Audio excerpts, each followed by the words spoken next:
All right, so I am absolutely pumped, jacked, and humbled to introduce my two guests today, Flynn Cochran and Dave Berke. Flynn was actually a keynote speaker at the Staffing Industry Analyst Healthcare Staffing Summit in Las Vegas earlier this month. He presented on the topic of the dichotomy of leadership. Flynn's a former Navy SEAL officer, McKinsey & Co. engagement manager, and graduate of Harvard Business School. Wow, dude. And, and now serves as the Chief Strategy Officer for Echelon Front. Dave is a retired U.S. Marine Corps officer, hoorah, fighter pilot, ground combat leader, and now serves as Director of Leadership Development and Alignment Programs for Echelon Front.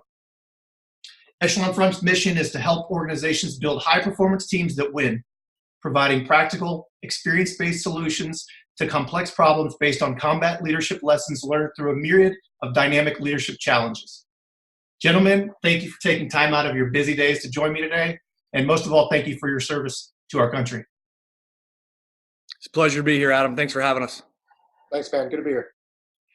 So there's a million different topics that I would actually love, and I'm sure a lot of the folks that are watching this would love to get your thoughts on, but I know we don't have time for all of them.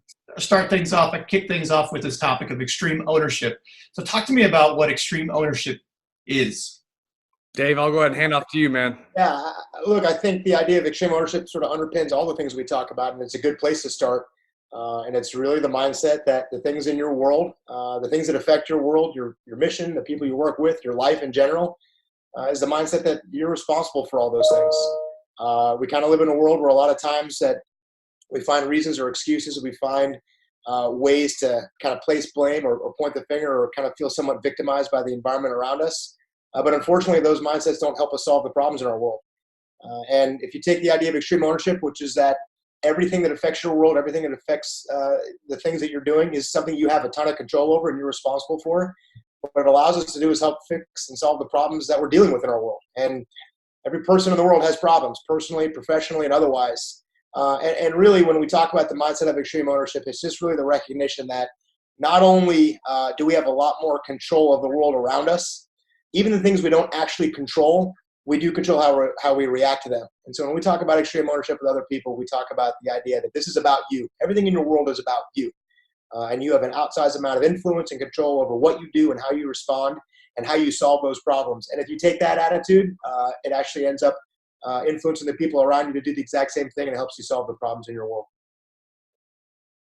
And I like how Dave talks about world because, again, we learned this principle in combat. And as Leif Babin and Jocko Willink, who are the co-authors of the book Extreme Ownership, they came back from this deployment in Ramadi in Iraq back in 2006. They came back and started to teach these principles that they learned there that made them successful in combat. They started to teach them to the young SEAL officers and young SEAL leaders coming through the program.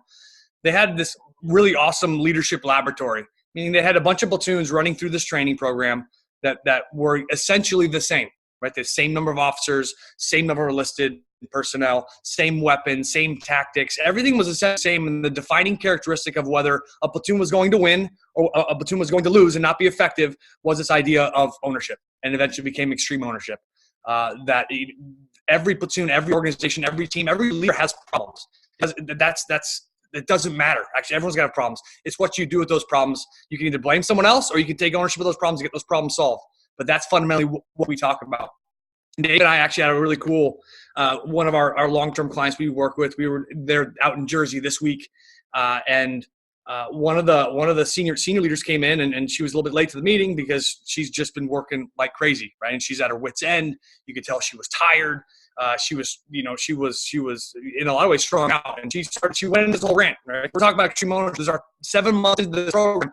She kind of goes into this rant around all the problems, all the situation. They're launching 2 different drugs. It's a pharmaceutical, essentially go-to-market or sales company. And they have a parent company's overseas. And she starts to talk about how this parent company doesn't understand the battlefield here in the U.S., doesn't understand the complexities and all the issues with medical affairs and everything on her plate. And she's blaming this foreign country. And Dave and I kind of let her vent, and then asked her the pretty simple question: what's the helpful mindset? How are you actually going to overcome this? Are you going to blame centuries and actually millennia of this culture? Are you going to try to change that foreign culture, or are you actually going to figure out how to operate in that space and do things more effectively so these problems don't come up again? And it took a little bit, but it was a great day, because towards the end of the day, we were actually role playing conversations on how she can take ownership with this group and how she can do things differently. Because the mindset of, hey, it's someone else's fault, that doesn't actually solve the problem. And so what we have to do is get that, because that's our natural tendency. Our natural tendency is say, it's a defense mechanism. It's what we're kind of wired to do is blame someone else when things happen. It doesn't help us win. What helps you win is, all right, how do I contribute to this? Okay, what can I do to solve the problem? And then go do that thing. Yeah, I absolutely love that concept, and obviously in business, it couldn't be more clear. Just hearing you talk through that. In our space in healthcare staffing, we find is that those teams that are growing rapidly, that are really seeing success, have excellent leadership teams. So talk to me a little bit more about one of the things, your talk was about the dichotomy of leadership. I know we're talking about two separate books that were published.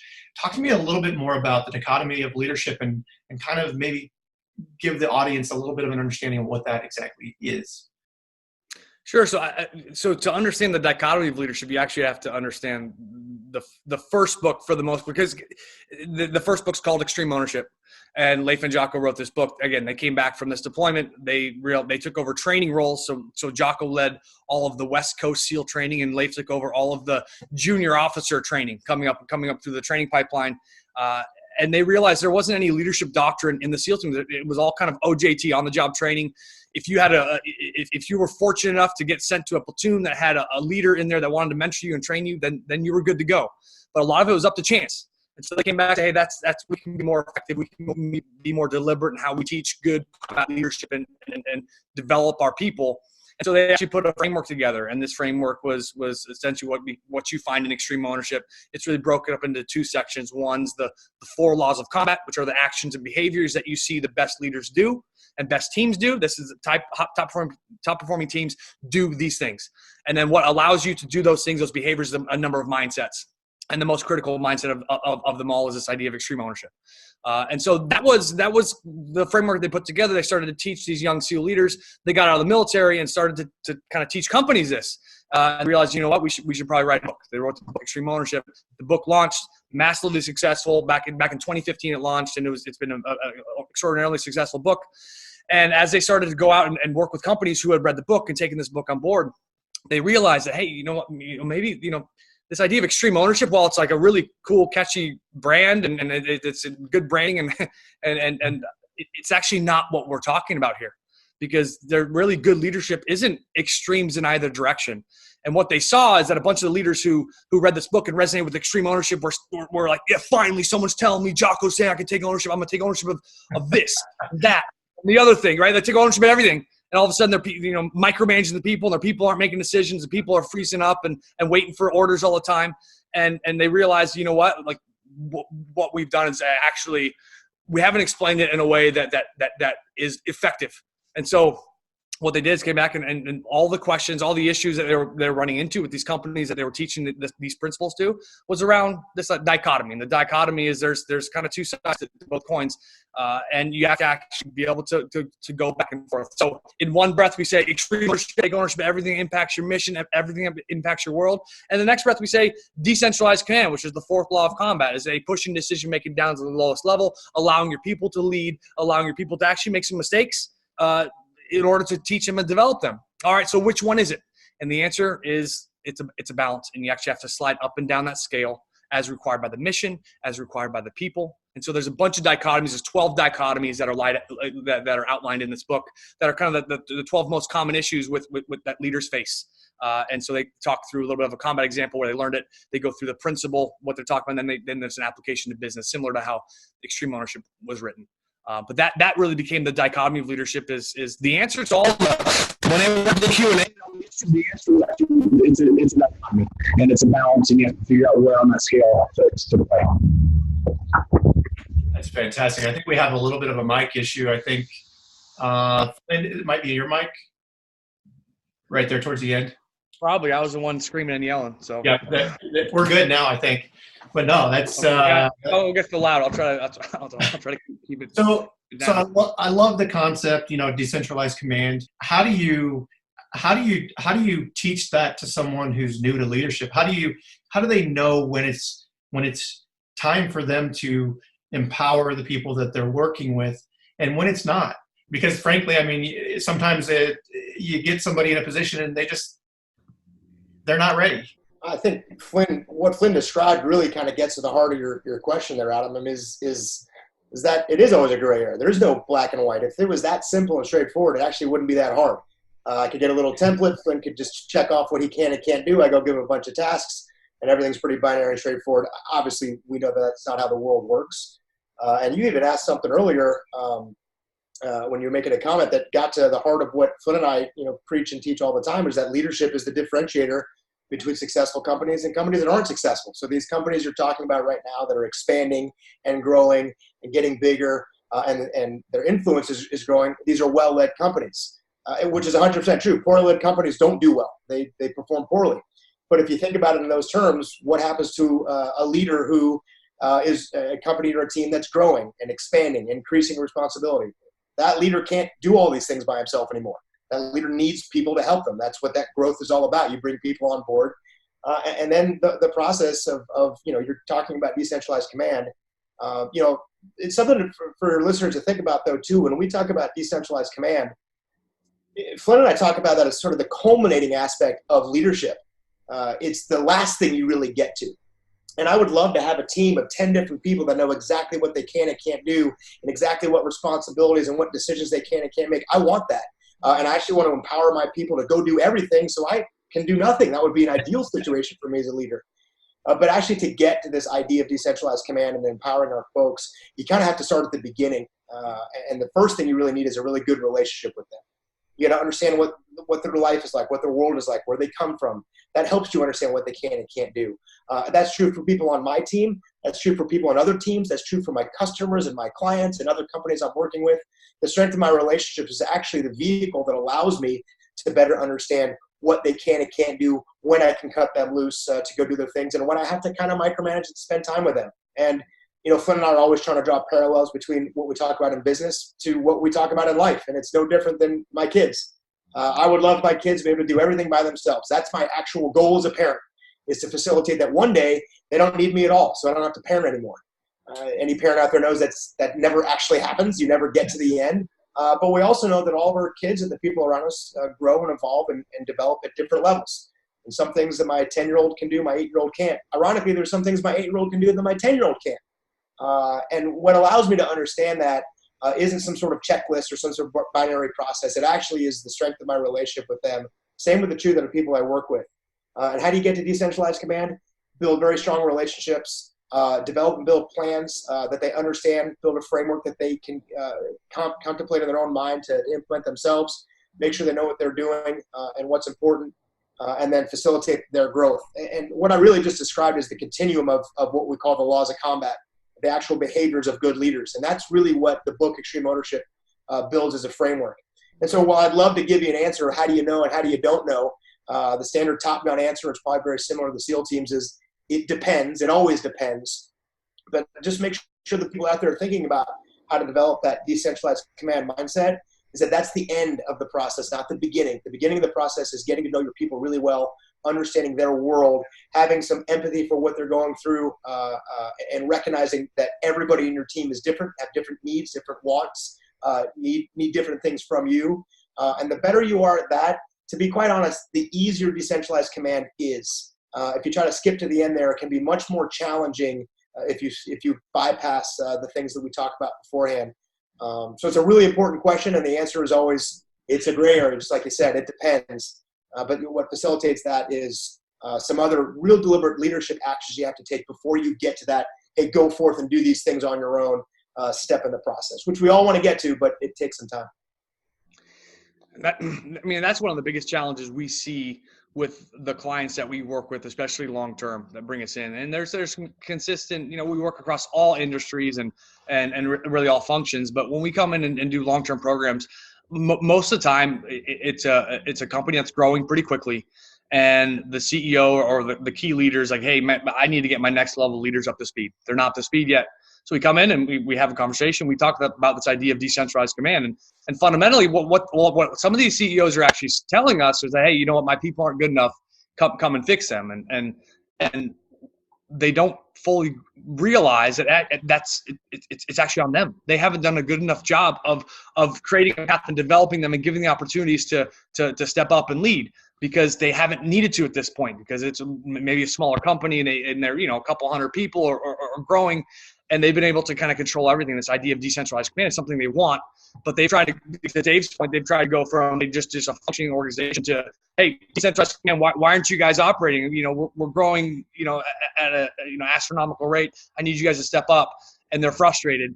And part of the reason they call us is they want to help them. So we spend some time identifying what are the key characteristics, key behaviors that you need your next level of leaders to do.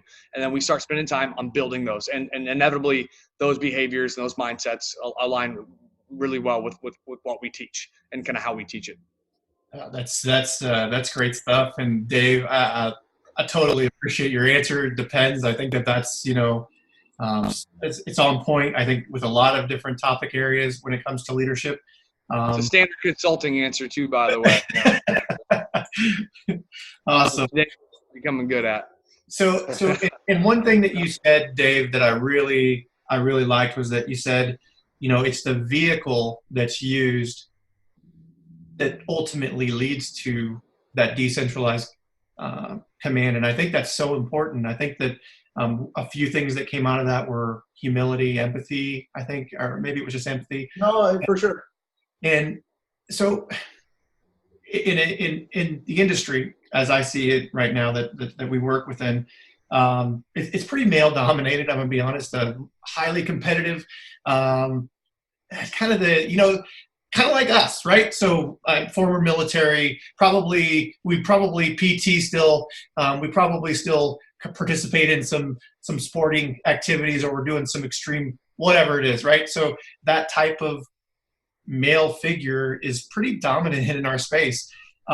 With that, sometimes there's a little bit of a reluctance to show humility, or maybe it's ego that I'm talking about, and maybe it's both. But kind of this, hey, I got us here. I'm going to trust my gut, and I'm going to block everything else out and stay focused on my vision. And it takes a strong leader, I think, to step back and really utilize the strengths around them that they've built within their team. Have you guys noticed in your experience in consulting, have you seen things like this out there with some of your clients? and if so, how can you break through that? Because it seems like it's a tough thing when it's the person that. Short answer to your question is yes, we have seen that, and we see that everywhere we go. And yeah, you talked about there being kind of a male dominated situation. We see that often. The beauty of the principles that we teach is that they don't know gender. They are the behaviors and the mindsets that work for everybody and everything and every setting and every environment. And the core issue that we deal with, and really it's great that you're getting to it when you are, because we talk about leadership being the most important thing. We define those leadership behaviors. We define the mindsets that facilitate those behaviors. But people ask us all the time, hey, what's the most important thing in a leader? What's the most important attribute? What is the one thing that really defines the best leaders out there? And our answer is always the same. It's humility, and it's the humility to be able to do a whole lot of things. It isn't just humility that maybe if I got some other people on my team that are smart. It's not just humility that maybe I don't have all the answers. It's the humility to recognize that everything going on in your world, everything that's happening in your world, and more importantly, in this case, everything that's happening with the people in your world is a function and a reflection of you. And humility is a huge problem. It's a massive issue for all of us. Look, you're talking to a Navy SEAL. You read his bio and you kind of chuckled, and I know Flynn's heard this 1,000 times, but he's a successful person, and Navy SEALs and Top Gun instructors and people, ego gets in the way of our lives all the time. And if we listen to people tell us how smart we are and how great we are and how much we've accomplished, it's not hard for our egos to get in the way to say, you know what, man, I'm pretty good to go. I'm pretty smart. I'm pretty squared away. I'm pretty talented person. I'm probably right. Humility is the biggest infection we have to deal with, and it's because we're so familiar with it is what allows us to address that. But you also talked about this idea of empathy, and you were asking yourself, was it humility and empathy? It's all those things. This whole thing is bounded by this idea of extreme ownership. The ultimate form of empathy is the belief, if you actually cultivate the belief in your own mind, is that what's wrong with the people around me is me. The ultimate empathy is the reason my kids can't do the things they're doing is because I'm not a very good parent. The ultimate form of empathy is the reason why the people in my world aren't performing at the level I think they should is because of my failures as a leader, not because of them. And the hardest hurdle we have is to look around at the people around us, talk about in business, and they're not doing it the way I want them to do it. They're not performing at the level I want them to perform. They're not taking the actions that I think they should be taking. And our instinct tells us is there's something wrong with them. But the ultimate level of humility in a leader and the ultimate form of empathy that a leader can have is to look around and say, if my people aren't doing the things I think they need them to do, that's because of me. Now, if you actually have that level of humility, if you actually have that type of empathy and you can admit that to yourself, chances are is that you're going to do the things you need to do to end up cultivating the behaviors in your team to make them really successful. So if people have a hard time with humility, those are people that like to win for the most part. They're big egos. They're the people you just described. Well, guess what? The quickest shortcut to being successful in the world is having a lot of humility. The quickest shortcut to getting your team to be successful and your company to win is to be humble and to be empathetic and to recognize that every problem in your world and everything your people are doing that isn't what you want them to do is your fault, and it's because of you. And if we can kind of get through that barrier and get through it, people recognize, good leaders recognize, man, I'm the common denominator here. And that humility is what allows them to get to that idea that we talked about earlier of decentralized command. But it's really based on the recognition that you're the problem with everything. Everything in your world is a function of you and who you are. And that is a challenge. That doesn't change overnight. That isn't something we walk in and fix and say, hey, Adam, you know what? Be humble. And you just say, okay, and your life problems go away. It's the biggest barrier we deal with. It's the most important attribute in a leader, and it's something that we have to cultivate.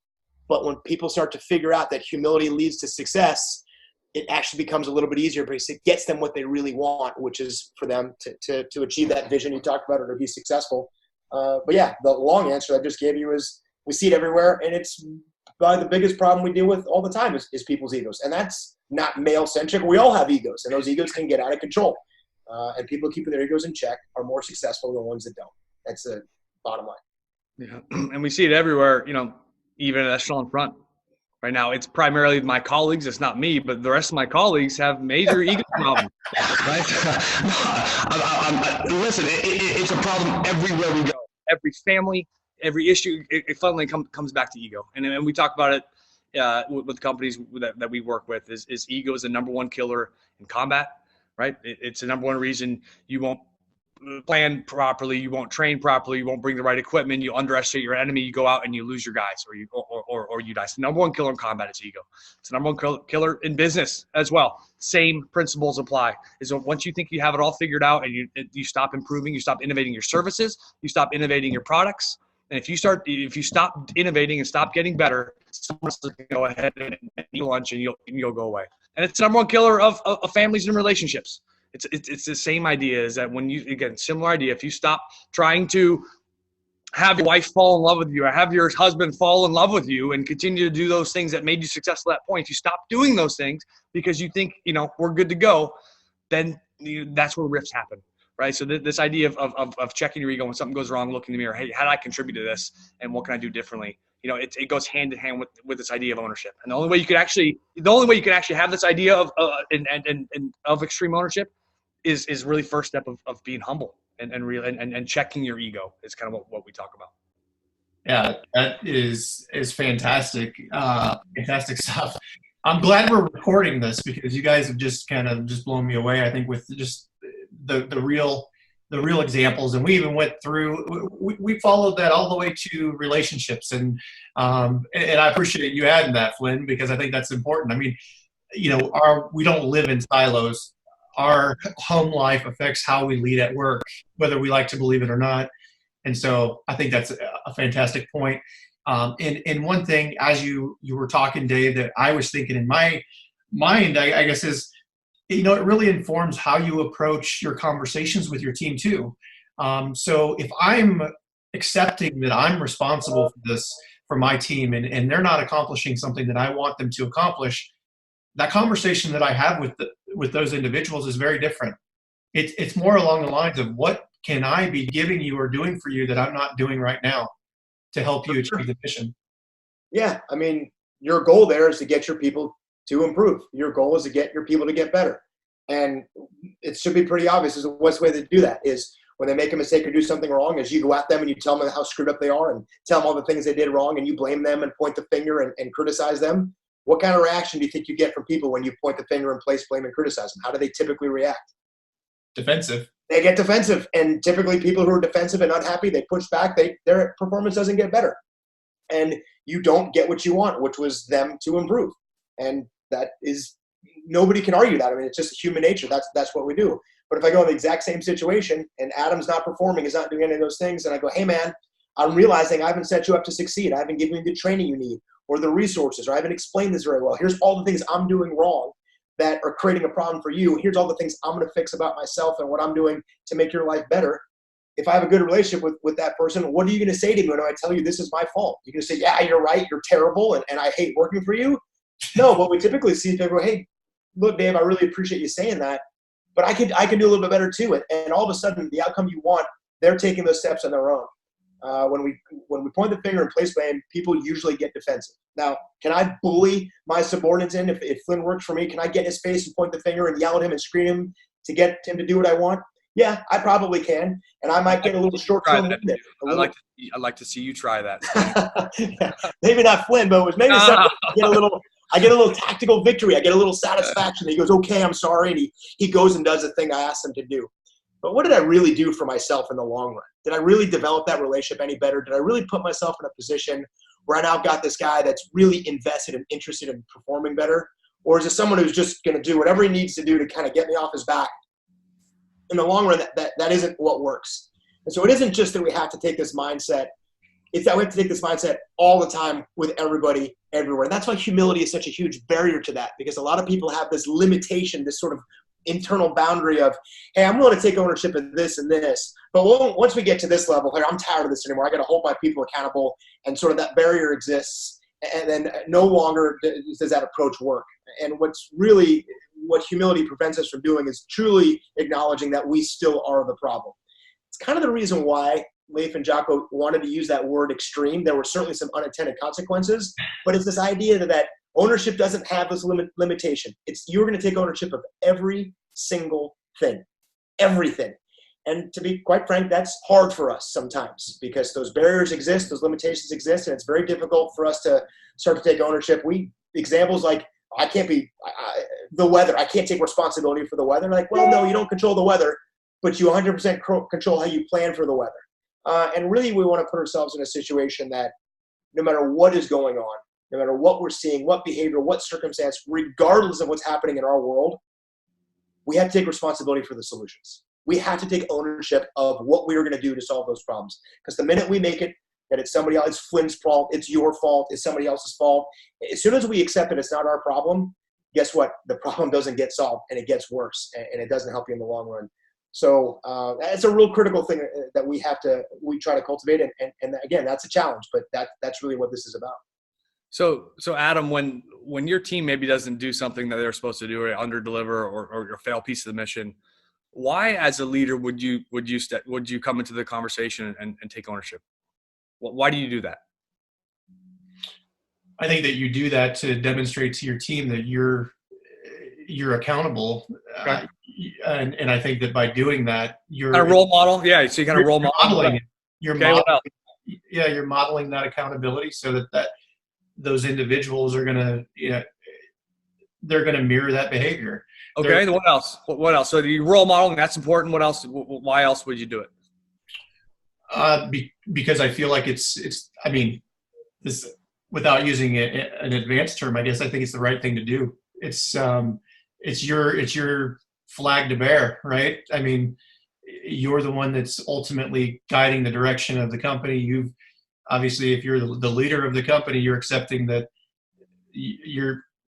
you're pulling the strings, right? I mean, Yeah, you pass the test. Like fundamentally, the reason you take ownership of it because it's actually your fault. It's your team. right. Your people aren't doing what you want them to be doing. You haven't trained them. You haven't developed them. You haven't explained the why behind what they're doing. You haven't resourced them properly. Right? There's a litany of things that you haven't done.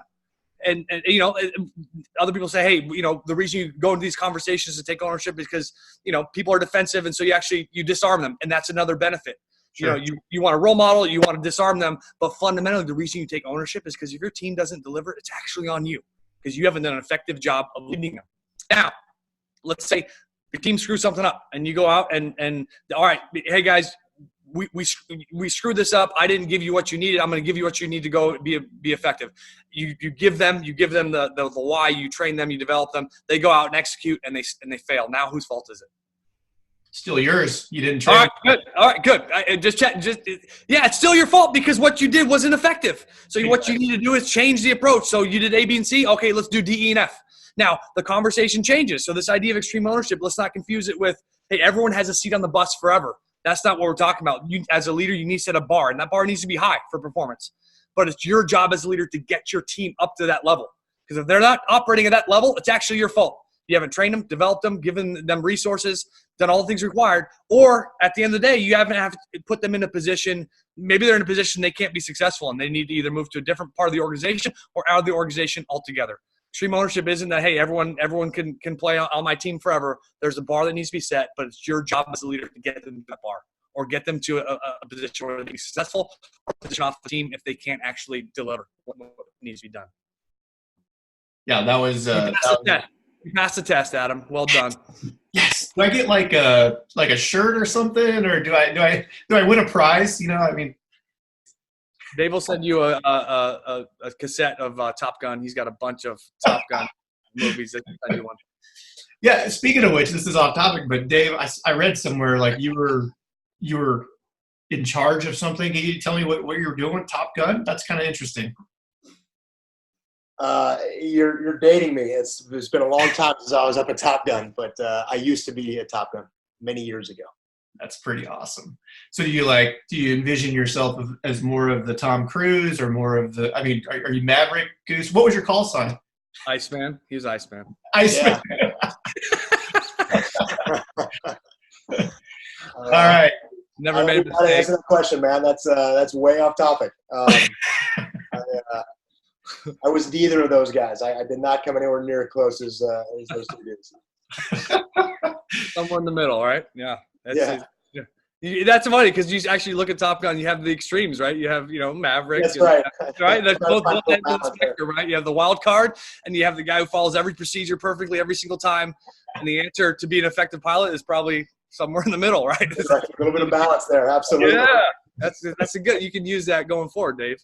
Somebody has dug up the 25th anniversary DVD that I'm in apparently, and put a bunch of pictures of my flat top on social media. So it's out there. I'm gonna go hunt for that when we're done here. Go for it. It's there. Yeah. Splice some of that in a little B-roll for this podcast. Well, this has been fantastic. Again, thank you guys so much for joining me. I hope maybe in the future we have the opportunity to do this again. For those watching, if you're looking to boost the performance of your leadership team, to really inspire them to perform at a high level, this is your team, Echelon Front. Thanks, guys. Thanks a lot, Adam. Thanks for having us on. Absolutely. Thanks, man. Appreciate it. Good being here. You bet.